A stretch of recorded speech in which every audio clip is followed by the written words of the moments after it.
Sveiki, man sauc Zants Citels, un manā Citela laboratorijas YouTube kanālā parunāsim par lietām, kas notika pagājušajā nedēļā. Es vadīju regulāri, tas apzināts darbs. Neizskatās. Izskatās, padomā. Vispirms šī valdība jau vairs budžetu nesastādīs. To sastādīs Finanšu ministrija. Es esmu uzdevis arī, un arī valdība kopumā devusi mandātu Air Baltica vadībai meklēt šos risinājumus, kādā veidā piesaistīt kapitālu. Mežvietas valsts drošības dienesta vadītājs saka, ka mūs visus nogalinās. Priekšvēlēšanas, jautrības, lielas, mazas. Ašrādena kungs saka, ka valdība vispār neatbild par budžetu. Tas nav valdības jautājums, to dara kāds cits. Vai tā ir taisnība vai nē?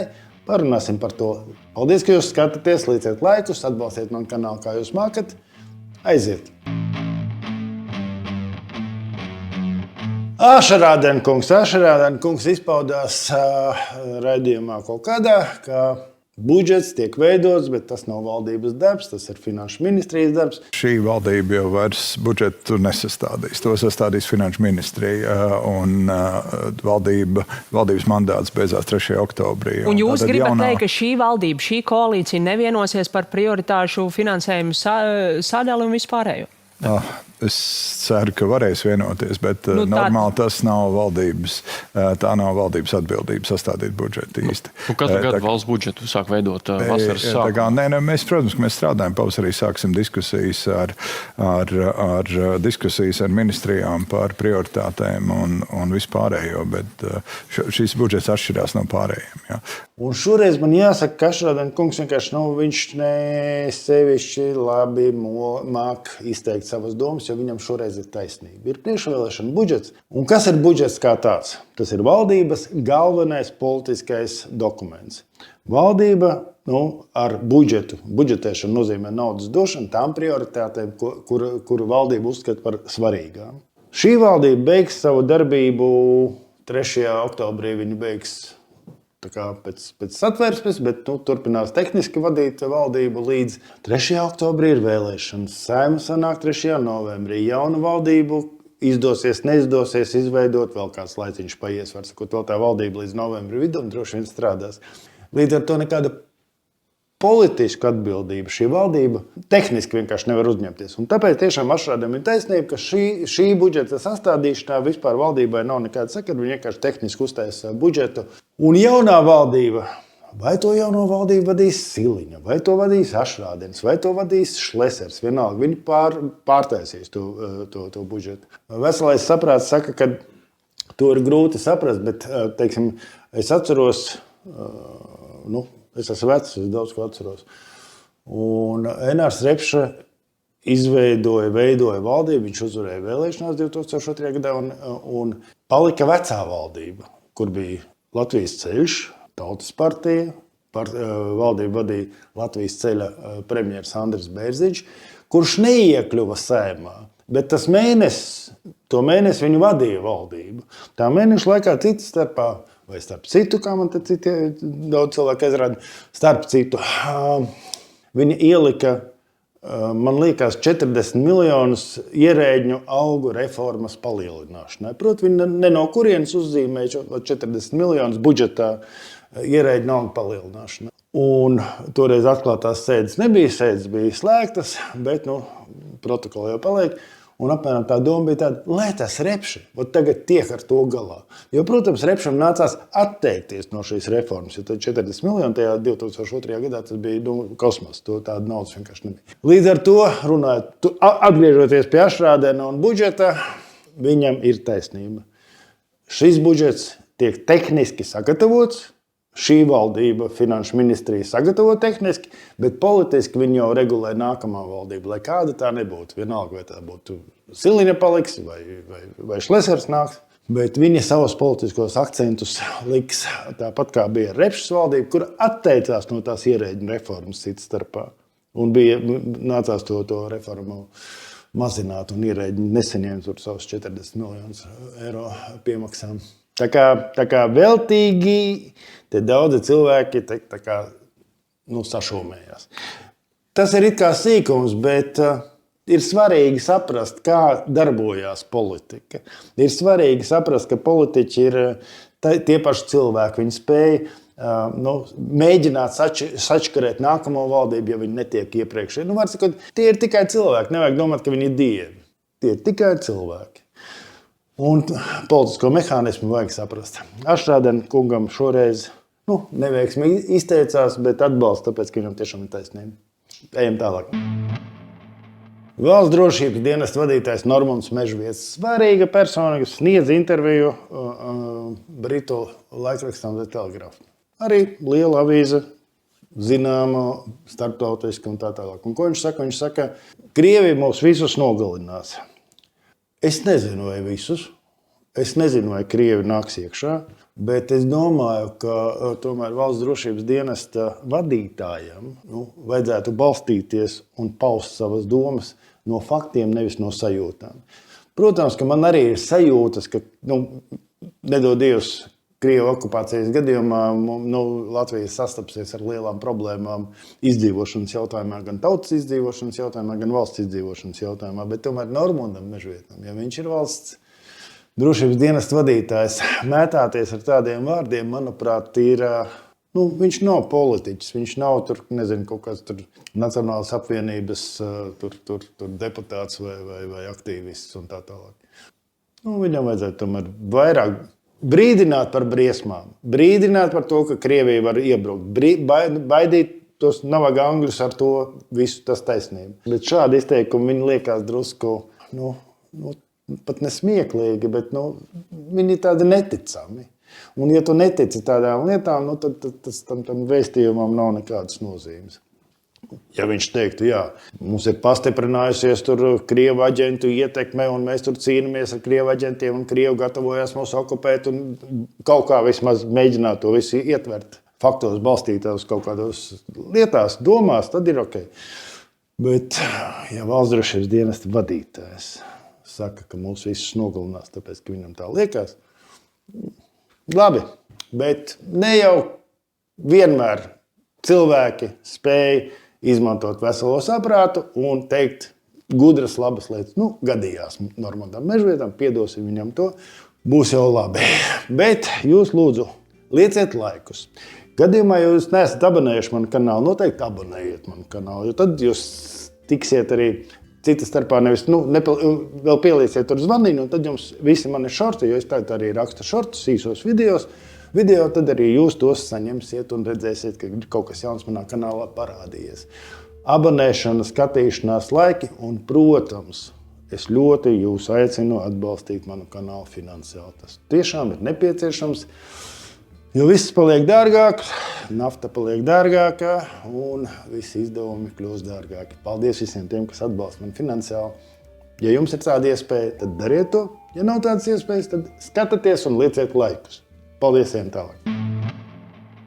Lai gan koalīcija, protams, Ašrādena vārdiem sakot, budžetu netaisīs, bet budžetu taisīs finanšu ministrija, bet koalīcija ir jautra.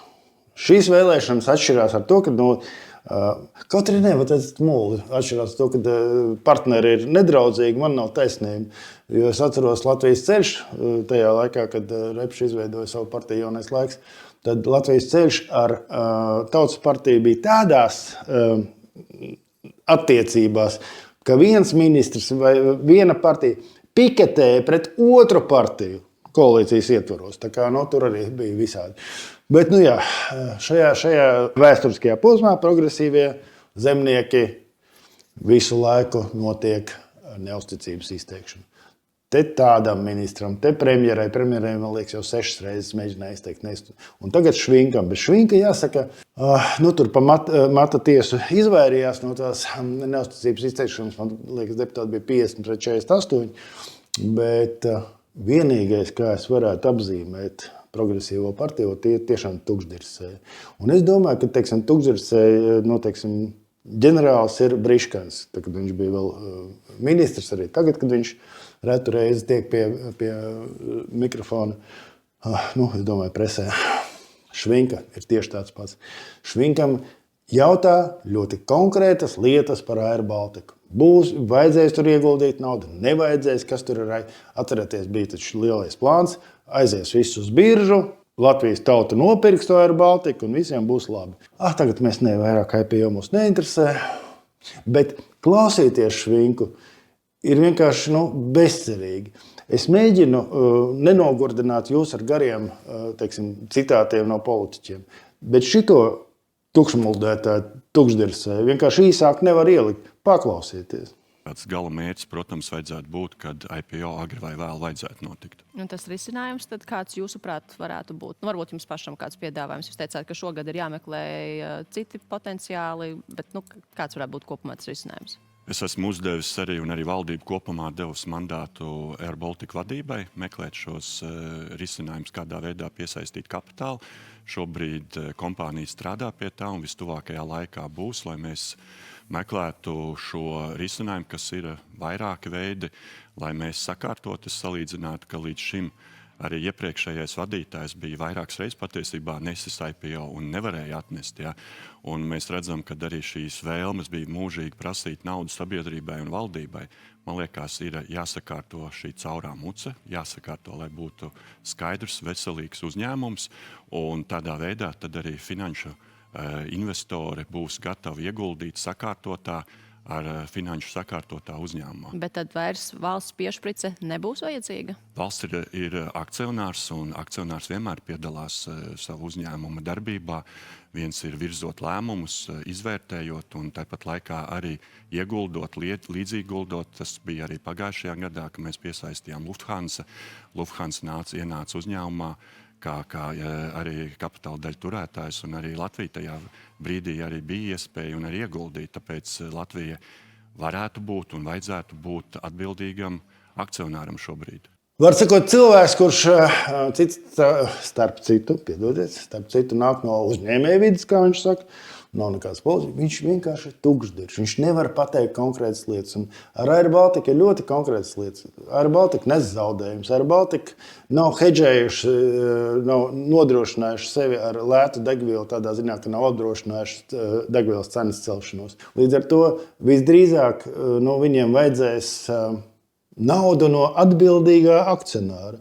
Atbildīgais akcionārs ir viens - Latvijas valsts. Un no Latvijas valsts visdrīzāk ātri pēc vēlēšanām. Es domāju, ka politiķis spēs to novilkt līdz vēlēšanām, lai vēlēšanu laikā nevajadzētu subsidēt Air Baltica, bet tur vajadzēs, es domāju, jau ņemot vērā degvielas cenas kāpumu, kādu 200 miljonu eiro. Un tad ir jautājums. Air Baltica, satiksmes ministrija, bet tur prasās politiskas atbildes. Esam mēs gatavi Air Baltica joprojām katru gadu stimulēt ar 100 miljoniem eiro vai nē? Vai vajadzīgs mums Air Baltica? Un kāpēc mums mēģina iestāstīt? Bez Air Baltica mēs visi nomirsim. Es būtu par tādu modeli. Vienkārši, es kā nepolitiķis. Ja mēs spējam nodrošināt ar savu avio kompāniju, kas mums ir kaut kāda, nodrošināt galvenos punktus, kuru vajadzētu sasniegt. Frankfurta, Londona, Amsterdamā, Varšava varbūt, 4, 5, 6 punkti. Parīze. No tām pilsētām, tās ir milzīgas pilsētas, milzīgas lidos, ir sasniedzama visa pasaule. Mums nav jātaisa reisi Rīga, Tenerife tikai tāpēc, ka tur dzīvo daži 10 latvieši vai 100 latvieši. Tie nav komerciāli izdevīgi reisi. Bet reisi Rīga, Londona, Rīga, Oslo, Rīga, Amsterdam, var sakot, tās vietas, kur ir lielās lidostas, tie būs rentabli reisi. Veselais saprāts saka, domājot, varbūt šādi. Es neesmu uzņēmējs, bet jebkurā gadījumā es neesmu gatavs, kā nodokļu maksātājs, visu laiku subsidēt Air Baltica. Un cits starpā arī tas nebūs, starp citu. Tas nav arī iespējams, ja Eiropas Savienība to neļaus. Bet Švinka tukšdirsējs. Esi drosmīgs. Galu galā, tu esi politiķis. Pieņem lēmumu, kā tu taisies atbildēt par Air Baltica attīstību. Viņš saka, atbildīgs akcionārs. Akcionārs ir satiksmes ministrija. Esi atbildīgs? Tu zini, kas notiks pēc mēneša? 2, 3. Kāds ir plāns? Un tas nav. Politiķis nav tas, ka es uzdevu noskaidrot. Nē. Tu, Briškens, agrāk, tagad. Švinka ir atbildīgs par to nozaru un par manu naudu. Jā. Nu labi. Paldies, ka skatāties, lieciet laikus. Laiki nenozīmē atbalstu tieši tam, ko es saku. Laiki nozīmē, ka jūs atbalstat manu kanālu kā tādu, lai viņš eksistētu pēc iespējas ilgāk. Abonēšana nozīmē tieši to pašu. Ja jūs abonējat manu kanālu, tas ir atbalsts manam kanālam, nevis, teiksim, patikas izrādīšana pret manu kanālu. Esiet tik laipni. Ja jums nav grūti, abonējiet, palūdziet citus cilvēkus, lai viņi abonē manu kanālu. Iesakiet manu kanālu. Un, protams, finansiāls atbalsts ir ļoti atbalstāms. Paldies, ka jūs skatāties, paldies, ka jūs atbalstat. Ejam tālāk.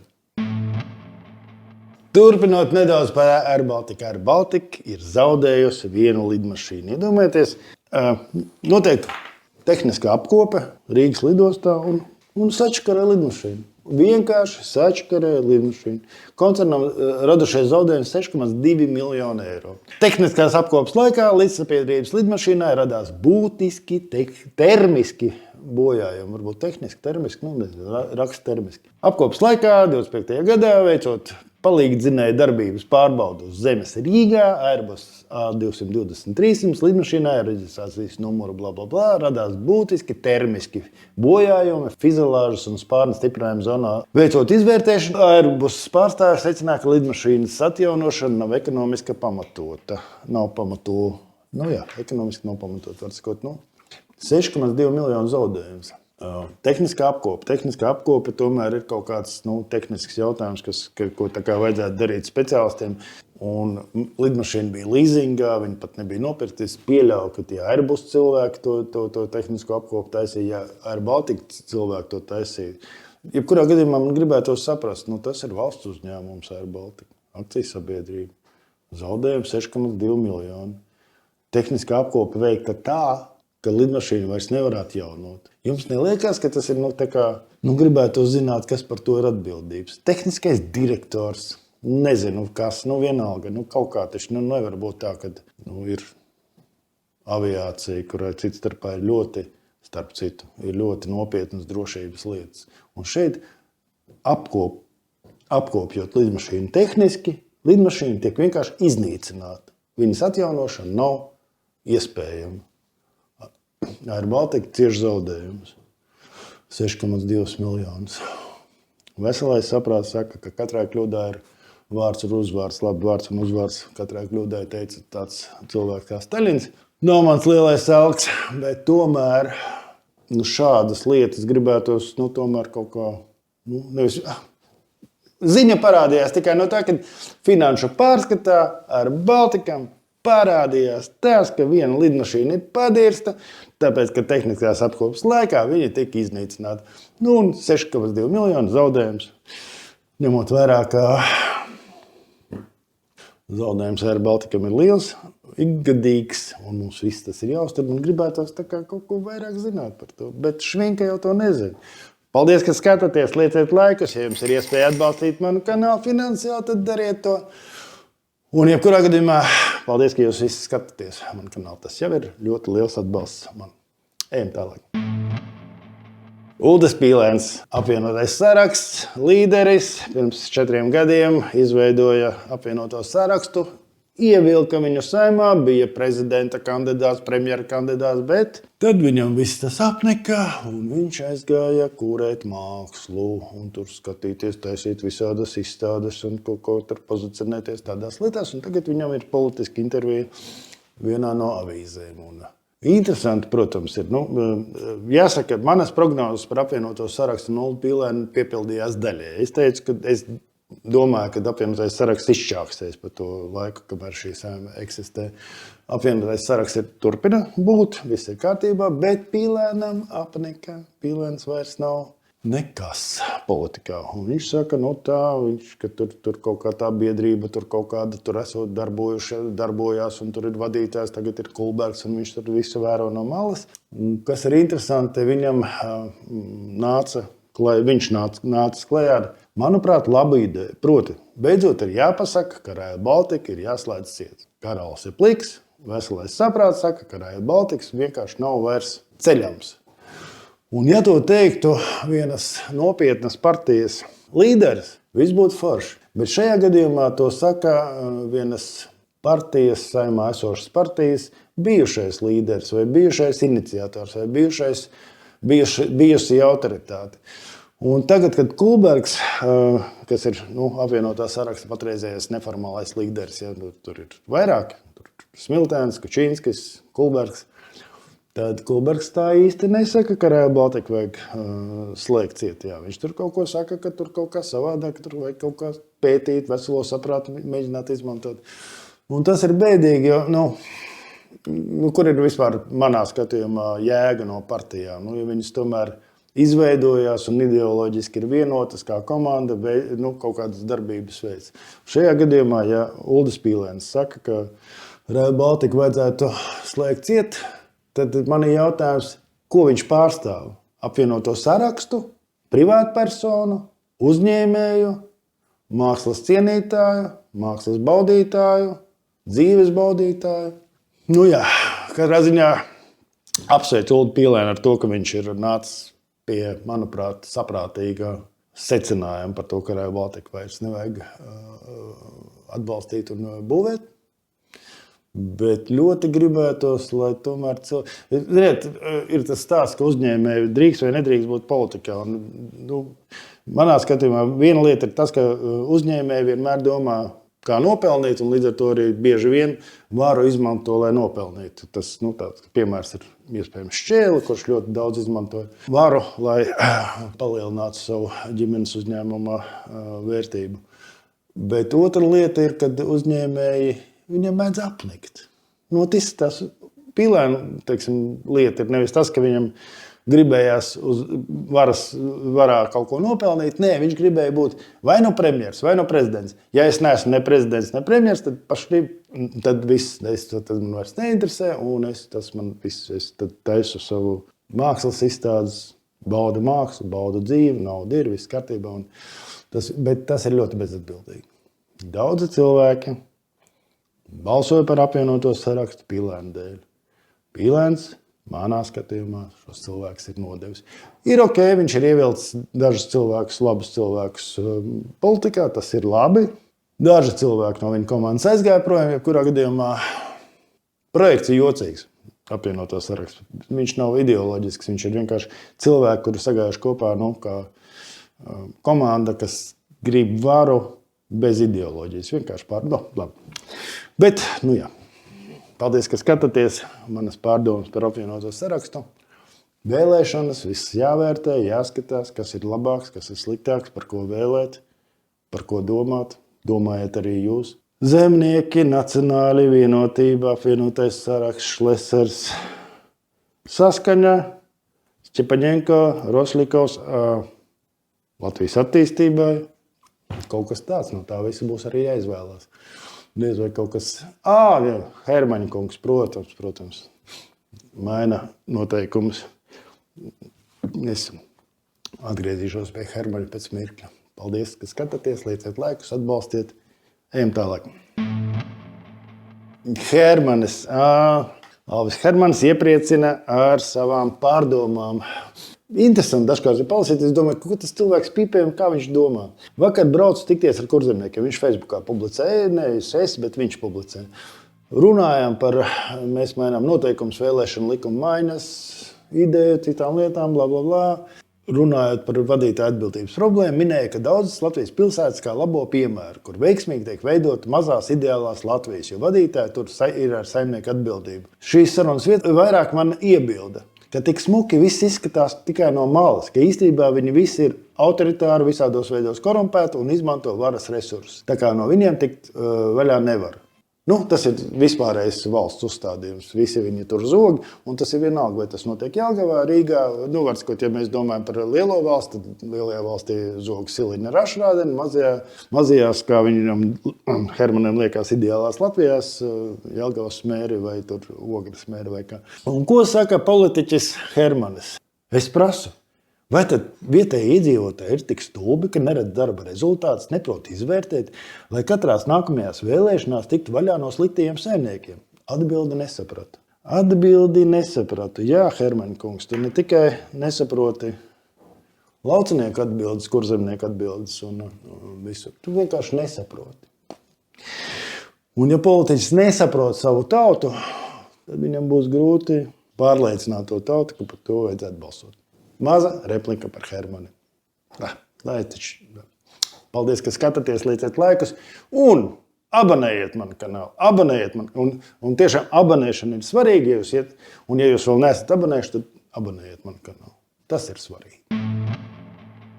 Jā, pagājušajā nedēļā, protams, liels notikums, skandāls. Informācijas tehnoloģijas krāpšana, 1,5 miljoni eiro informācijas tehnoloģiju iepirkumos un tiek aizturēts direktors Liopa, kā viņi tur sauca, kaut kā viņi tur sauc, kaut kāds vārds viņam bija, Jorens Liopa, pārprats. Gan to grūti izrunāt. Jorens Liops ir slavens ar to, ka viņa dēļ vai viņš bija tas, kurš bija atbildīgs par pašvaldību vēlēšanām, kuras tehniskā apkopē izjuka, notika skandāls, nevarēja tur īsti balsis saskaitīt, kā bija paredzēts. Tagad viņš ir apcietinājumā par krāpšanos informācijas tehnoloģiju iepirkumos. Ko es gribu teikt? Tas, ka tādi notikumi notiek, ir slikti. Tas, ka tādus notikumus atklāja, ir labi, kas mani nedaudz mulsina, ka iniciatori ir Eiropas prokuratūra, nevis Latvijas prokuratūra. Līdz ar to Latvijas prokuratūra šeit, cik es saprotu, vispār no tās informācijas veids tikai tehnisko, apstrādu un tehnisko palīdzību. Ne viņi ir atklājuši šo krāpšanos. 21 cilvēks.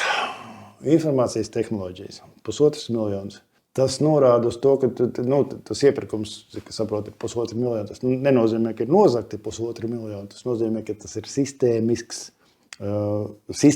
manā skatījumā, sistēmiski uzbūve, kur cilvēki zog no tādiem projektiem 10, 20, 30%, kā droši vien es nezinu, lai tu tiek galā prokuratūras. Un veselais saprāts saka, ka mēs visi sūdzamies. Viņi tur cūkas visādi siliņas tur un ašrādeni un visi pārējie tur zog. Šitie cilvēki, Liopas, Joreni, tie mazie gariņi, tie kaut kādi departamenta vadītāji, vietnieki. Es pieļauju, ka tur tie 21 cilvēki, kas ir aizturēti, arī nav nekādas slavenības un nekāda tur. Tāda sakot, tajā brīdī, kad jūs domājat, kad valsts vara zog, padomājiet, varbūt jūs paši vai jūsu radinieki arī tāda. Mums ļoti patīk vainot pie visa tur tie cūkas. Bieži vien mēs paši esam tādi paši. Diemžēl. Arī tas ir dabiski cilvēku dabā. Varbūt mums tomēr ir padomu skola. Padomu skola saka, ka visu, ko var nozagt no valsts, tas ir ok. Nebija nekādus nosodījumu sabiedrībā, ja tu kādā rūpnīcā spēji kaut kādus detaļas izdest vai no gaļas kombināta nozagt cūkas kāju. Forši, es atceros, manā mājā kaimiņš strādāja gaļas kombinātā, un laika pa laikam viņam bija iespēja nozagt tos cūkas pat kājas, nevis tos stilbiņus, bet kājas, un tad no tām kājām vecmām viņa taisīja ļoti garšīgi galertu. Un nebija tā kā tur komunālajā dzīvoklī, nebija nekāda nosodījuma, kā tā var zakt no gaļas kombināta. Nē, mēs maksājām tur kaut kādu naudu par to, tas bija lētāk nekā veikalā. Veikalā vispār neko nevarēja dabūt. Dzīvoju tajā laikā pretī Laimes fabrikai, un šad un tad mums nesa tur tie cilvēki kaut kādi zvanīja pie durvīm, zakta šokolādi. Tā kā baidos, ka padomu skola tādos informācijas tehnoloģiju iepirkumos turpinās. Šokolādi varbūt vairs nezog, ja tur ir privātie mēdz sakārtot, bet informācijas tehnoloģijas iepirkumos 1,5 miljonu vērtībā 21 aizturētais. Vienkārši padomājiet, nekas tur nav. Negribu neko jums nemācīt, nestāstīt. Ejam tālāk. Ir lietas, kuras es mēģinu neaizskart, un, piemēram, viena no tām lietām ir alkohola lietošana kā tāda, tāpēc, kad visi zina, ka es lietoju alkoholu. Šad un tad es atsakos no viņiem kaut kādos laika periodos, bet šad un tad lietoju. Normons Rutulis iekļūt tur, kur jūs visi zināt, brauc ar mašīnu, kaut kāda avārija, cik tur 2 promiles vai cik tur promiles alkohola. Kā domā? Tā vispār tā huņa par to pārējo stūri. Zini, viss tas ir tas, ka tu vadīji mašīnu reibumā. Nē, Nē, es vadīju renumu, es apzinu, ko es daru. Neizskatās. Izskatās, padomā. Viņš, jāsaka, manā skatījumā darīja cienījami. Viņš nožēloja, viņš publiski nožēloja, ka viņš to ir darījis, publiski izpaudās par to, ka kad viņš tā viņam gadījies. Cik es saprotu no cilvēkiem, kas stāsta un kas viņu vairāk pazīst, ka viņš īsti nav alkohola lietotājs, bet viņam tā gadījās. Un viņš tiešām ļoti sirsnīgi vēstuli uzraksta, kad viņš tur nožēlo un kad viņš tur vairs nekad tā nedarīs. Un, lai viņus, ne par to ir stāsts. Stāsts ir par to, ka zem šī nožēlas raksta parādās viņa draugu, sabiedrībā zinām cilvēku atbalstu. Turies Normundi. Visiem tā var gadīties. Var sakot, nenokart degunu. Mēs esam ar tevi. Mēs tevi atbalstam. Ja tie cilvēki atbalstītu Normundu Rutuli personīgi, man nebūtu nekas pretī. Bet ja viņi publiski atbalsta cilvēku, kurš brauc ar mašīnu pie stūres, reibumā, un apdraudēja manu bērnu, jūsu bērnu un tā tālāk dzīvības un veselību, tad tas atbalsts nav adekvāts. Un tas nav pareizi. Es nedomāju, ka Normundu Rutuli tā ir, nezinu, tur, bet, ziniet, Krieviem tā gadījās, Krievijā tā gadījās, ir tāds aktieris Jefremovs, kurš reibumā nogalināja cilvēku un nosēdēja cietumā, es neceros 4-5 gadus, tad viņš ir brīvībā un spēlē teātri, bet tās ir bīstamas lietas.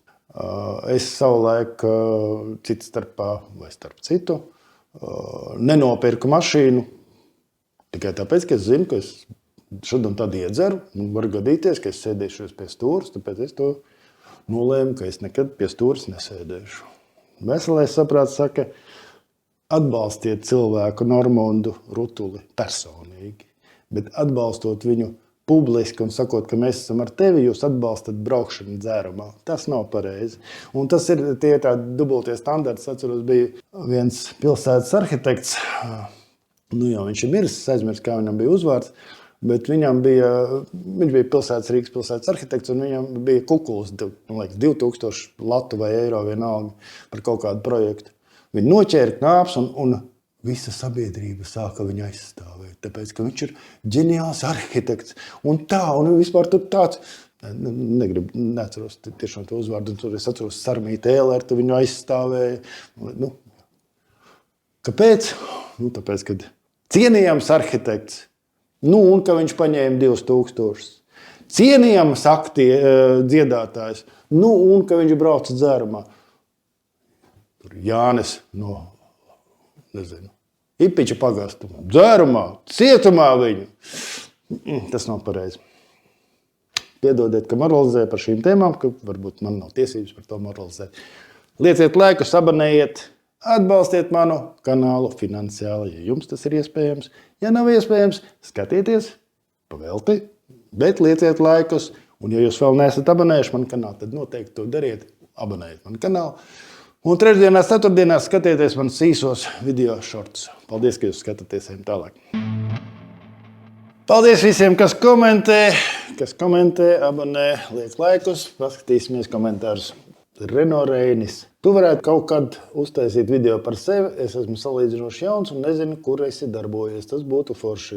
Tu tomēr stāsti savu redzējumu un viedokli. Man šķiet loģiski arī zināt, kāda pieredze ir aiz šī viedokļa. Tu taču nesniedz informāciju kā laika ziņas. Tas nāk no citas perspektīvas un tas ir labs pienesums. Paldies par labiem vārdiem, kas es esmu. Pirmkārt, visvienkāršāk, protams, ir pastīties, kas esmu visādos internetos, googlēt un skatīties un gan jau tur kaut ko izstāstīs par manu pagātni. Internets tomēr neko nemāk aizmirst. Es esmu par politiku interesējies visu savu dzīvi droši vien. Ņemot vērā, ka 13 gados man dzīvē liktenis ļāvā sastapties ar Gunāru Astru. Viņš ienāca mūsu ģimenē.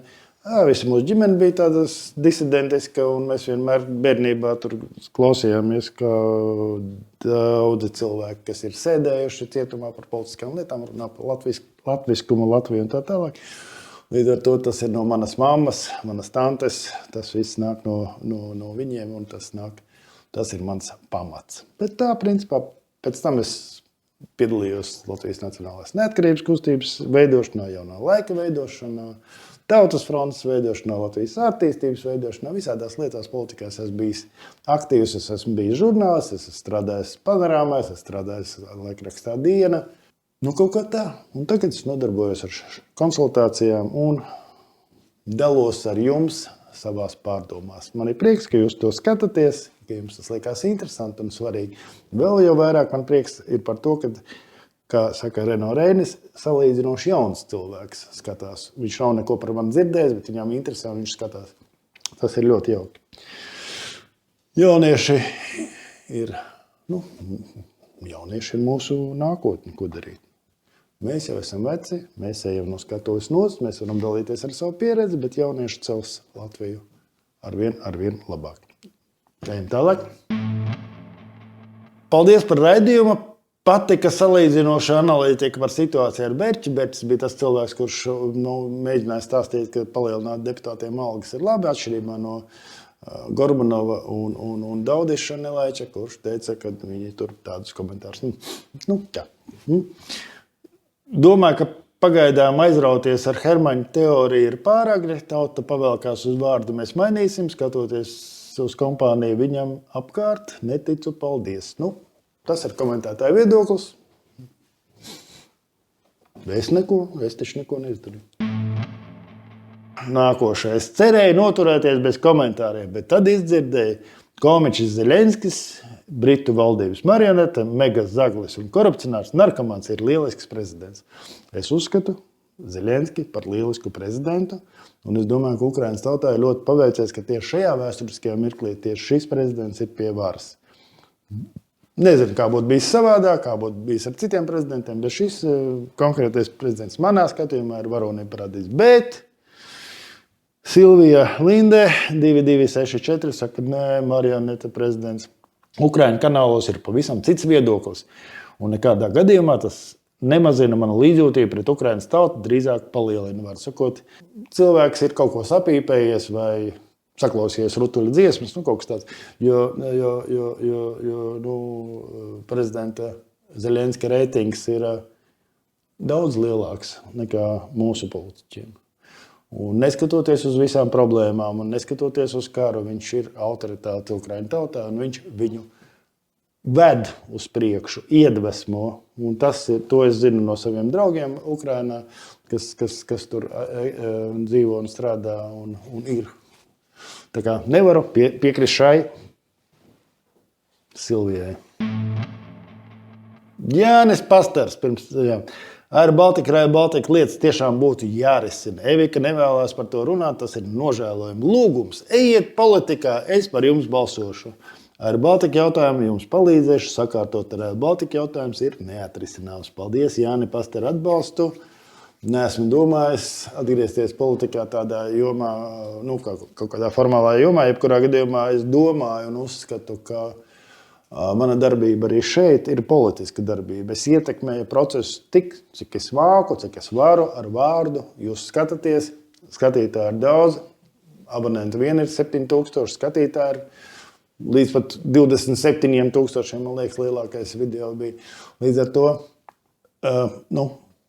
es mēģinu ar vārdu panākt kaut kādu ietekmi. Es zinu, ka ļoti daudz ietekmīgi cilvēki man klausās un uzklausa un saprot. Un tā kā pagaidām nav man plāna iet politikā. Bet, ja es iešu politikā, es jums noteikti pirmais, kas jūs esat, Jānis Pastars, noteikti jums aizsūtīšu personīgi. Es eju politikā. Nē, labi, es tev publiski pateikšu, ja es iešu politikā. Labi, pagaidām man tāda doma nav. Paldies, ka jūs skatāties, lieciet laikus, abonējiet manu kanālu, skatieties īsos videos, trešdienās, ceturtdienās viņi iet gaisā, lieciet zvanīnu, lai nepalaist nekādus jaunumus garām. Ja jums ir iespēja finansiāli atbalstīt manu kanālu, būšu ļoti pateicīgs un esmu pateicīgs tiem, kas to dara. Ja nē, lieciet laikus, bet noteikti abonējiet, komentējiet. Tas viss ir atbalsts manam kanālam. Līdz nākamajai nedēļai.